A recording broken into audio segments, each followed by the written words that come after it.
Hey guys, Scott Evans with Feathers and Antlers Outdoors. I'm going to show you today how to make a duck call from start to finish, the barrel and the insert.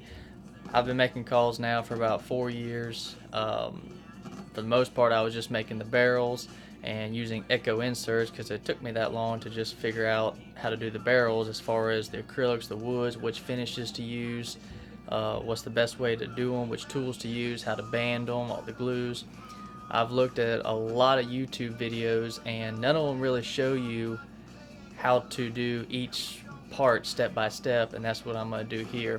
I'm going to first start off with the barrel, and everything's going to be in this whole video. I'm not going to do a part 1, part 2, part 3, whatever. Everything's going to be this whole video. So if you've already done the barrel and you want to see the insert, you can skip this part or whatever. But anyways, here's an acrylic block right here. I've already drilled my 5/8 hole. That's what you use for your barrel, is you drill a 5/8 hole all the way through it. Doesn't have to be perfectly centered because you're going to be able to true it up on your lathe. I got this particular block from Beartooth Woods. I normally use hand casted acrylic, but I ran out, so I'm using this.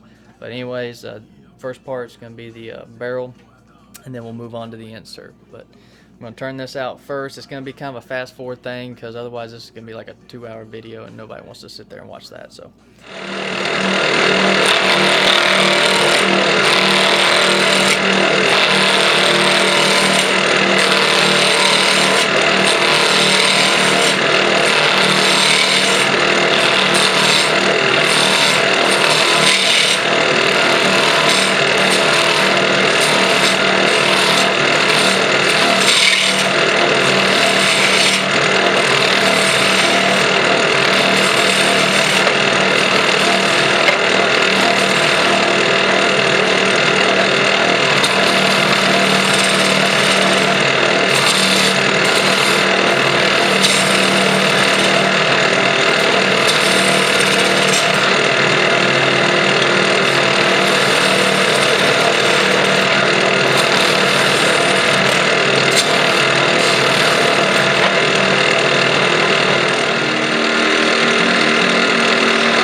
just drinking a little drink, smoke a little smoke, make it do what it do. Man, what did you think, my folks?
twist. With the twist.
Alright, so we got our basic mold here. You got your spot where your bands go right here, and if you noticed, I put little grooves in so that the epoxy has something to really grip onto and hold your band in place, because there's nothing more embarrassing than your band falling off. Smoothed out the mouthpiece a little bit, widened it a little bit, make it easier to work. This is a shorter barrel. I prefer these over longer barrels, easier to work, less to carry around. And now we're going to start our sanding process, wet sand. And I go from usually 60 grit to 1,000 grit, and a little bit of everything in between. And so we're going to do that now, and then do the flame polish and put some Novus No. 2 scratch remover on it, and then go on to the insert. Something else I forgot to mention, when you're about to do your wet sanding, make sure you turn your lathe all the way down. You want it turning basically as slow as possible. You don't want it at a high rate of speed. So turn it all the way down, and make sure you keep your sandpaper nice and wet. I keep a little bowl right up underneath mine so I can just dip it in there as freely as I want. And yeah, just want to make sure I got that.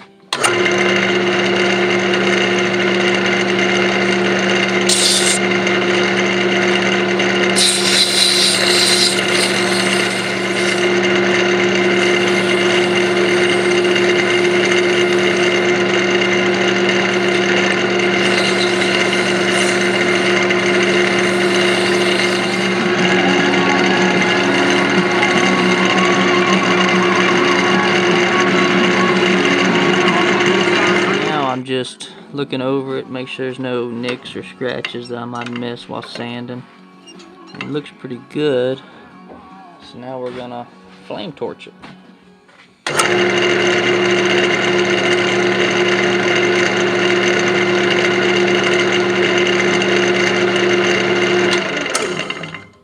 And that's all there is to the flame polishing.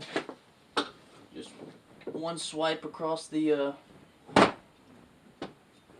barrel, and you don't necessarily have to do it for these solid acrylics. It's just become a habit for me.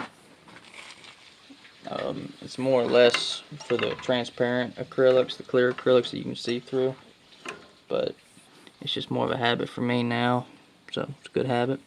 And now we're going to put on the shine, as I say it, Novus No. 2.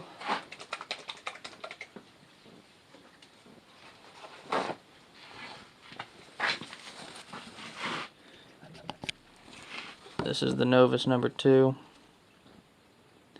If you want to go all out, you can get the 1, 2, and 3. It comes in kits, but the 2 does just fine, really. And if you're turning out, anywhere from 10 to 20 calls a day, it saves you a little bit of time. This is when you can really start seeing the color of the call coming out. It's getting nice and purty. Works good on your vehicle too if you scratch the side of your truck with decoys, like I have.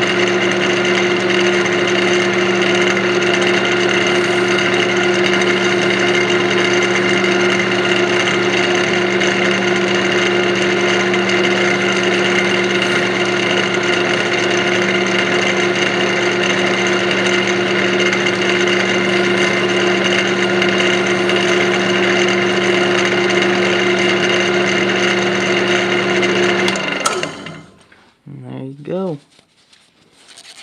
Now all I gotta do is put the epoxy on in the band.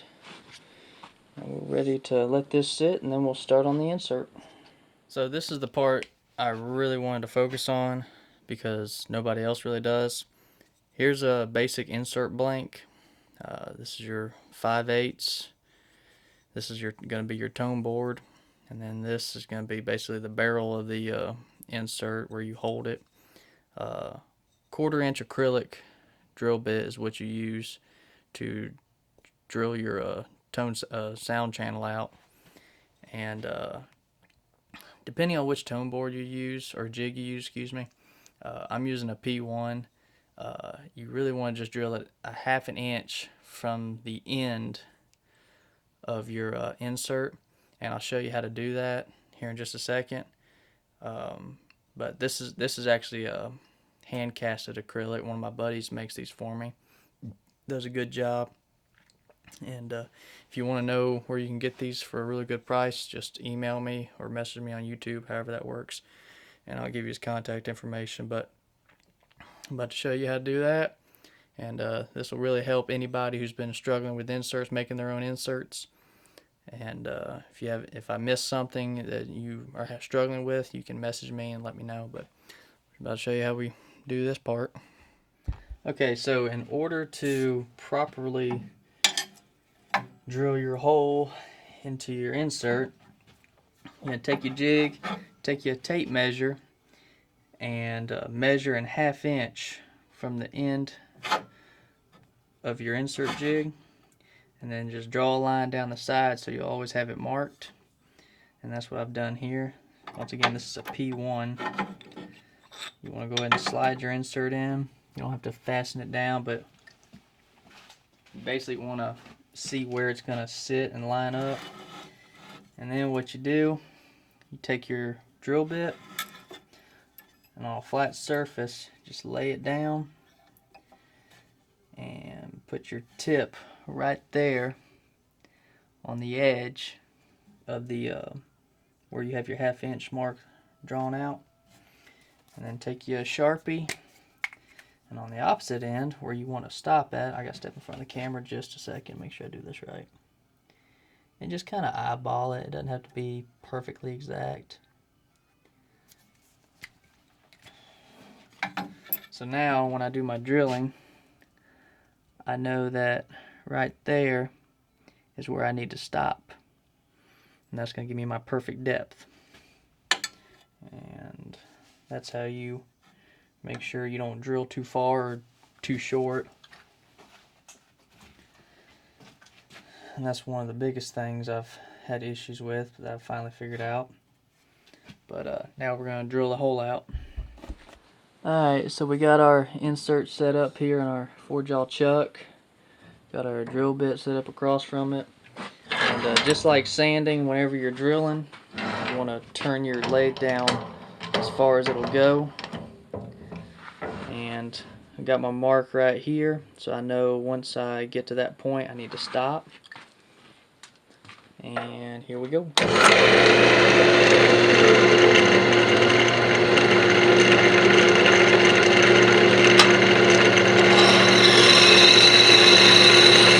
just FYI, drilling on the lathe is way more effective, less time consuming, it's all around better than drilling on a drill press.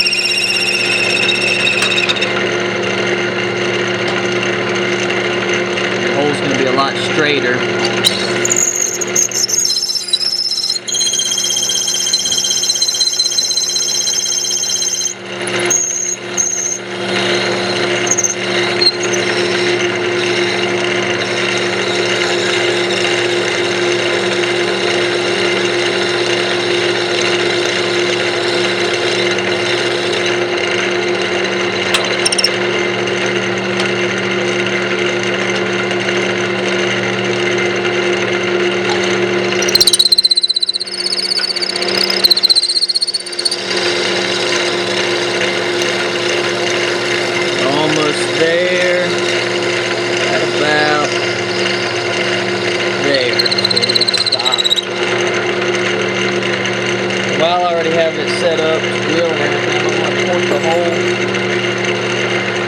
Supporting the hole is pretty important.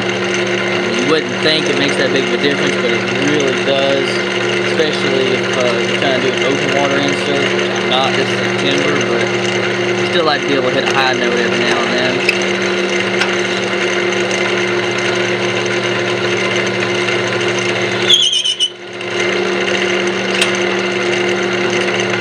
Perfect on the port. Now we can start shaping our insert.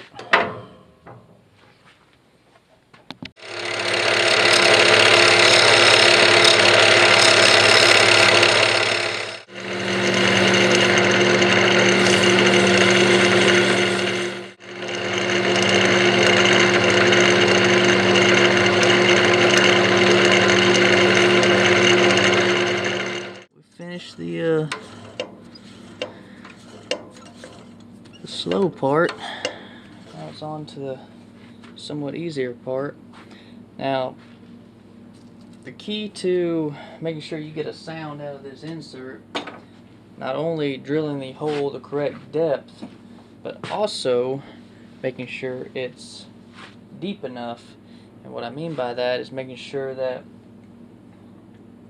when you cut it, you're leaving as much of the hole in there as possible and just trying to remove half the acrylic that does not have the hole in it.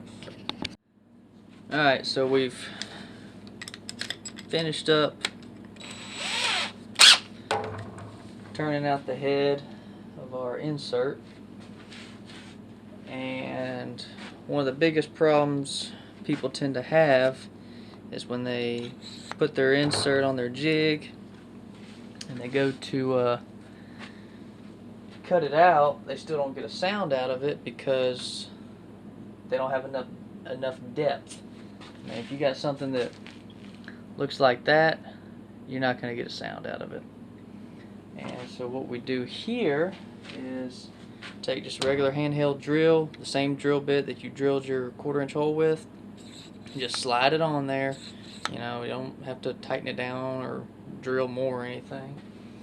Then you get a stable prop along with a sharpie, and you're gonna slowly turn the drill on and just barely touch the sharpie to the tip of your insert blank.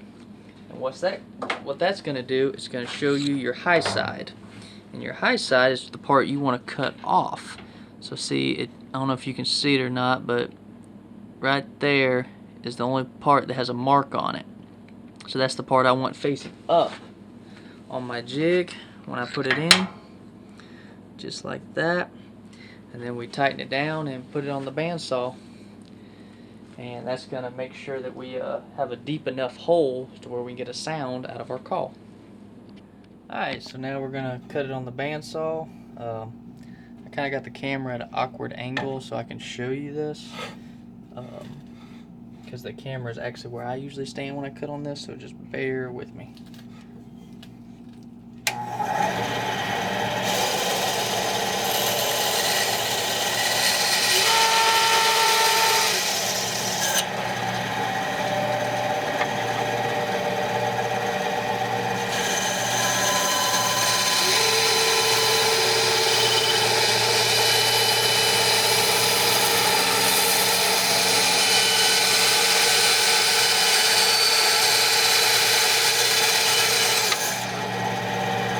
Good sign right there. That's what you want to see once you take that fat off. Now we're going to drill out our, or not drill, cut out our cork.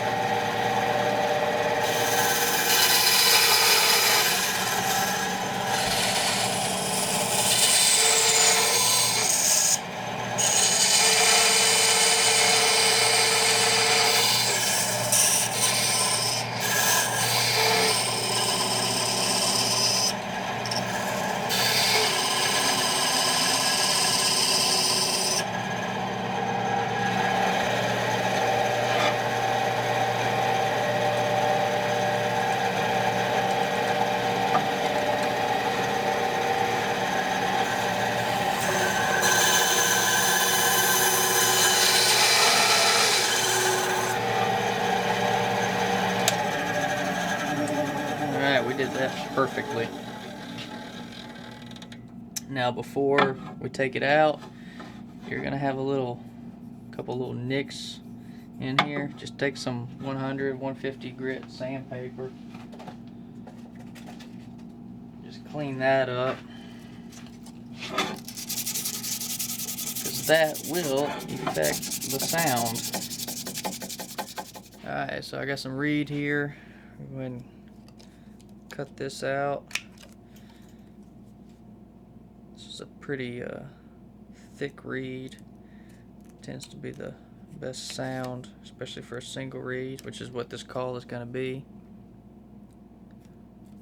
You always want to cut it just a little bit longer than what you think you might need, because you can always take reed off. You can't ever put it back on. Otherwise I would have probably wasted a lot less reed in my job. Okay. Alright, you see how it's almost flush with the tone board? I want to trim that down just a little bit.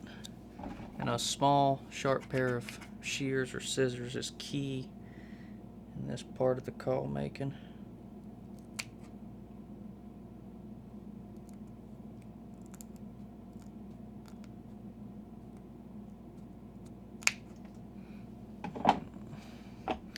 And once you've done this enough, you'll be able to just eyeball it and say, yep, that's going to work, or that's not going to work.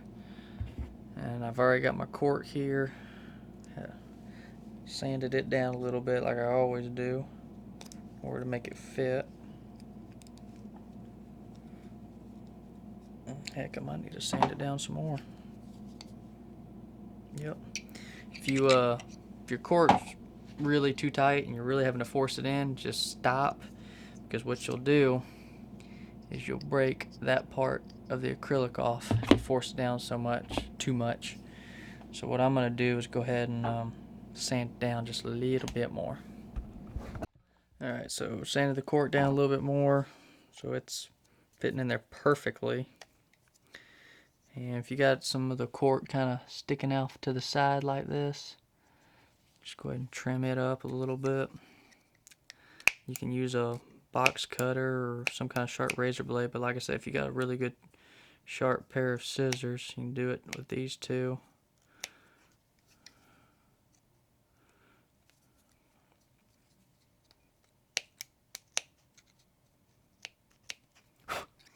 Alright, so obviously the reed is sticking out over the insert, the tip of the insert, so we're just going to go ahead and cut off a decent bit. Got that in. I guess I need my barrel. So let's just see what kind of sound we're going to get for starters. Well, that's a good sign. If the first sound you get is you're not going to get a sound out of it. Just a heads up.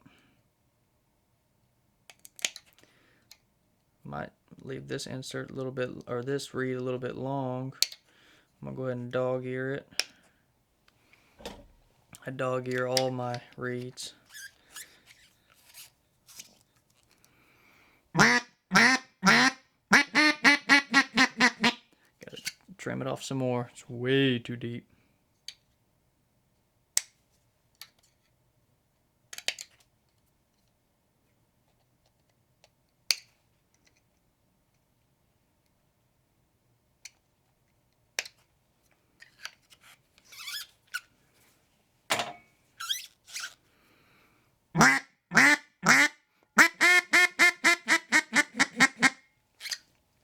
Almost there. This is a timber, so it's going to be a little deep anyways. Give it just a little bit more love. Yep. That's going to be it. Ruger, hush. He doesn't like the sound of the call either. Either that or somebody's at my door.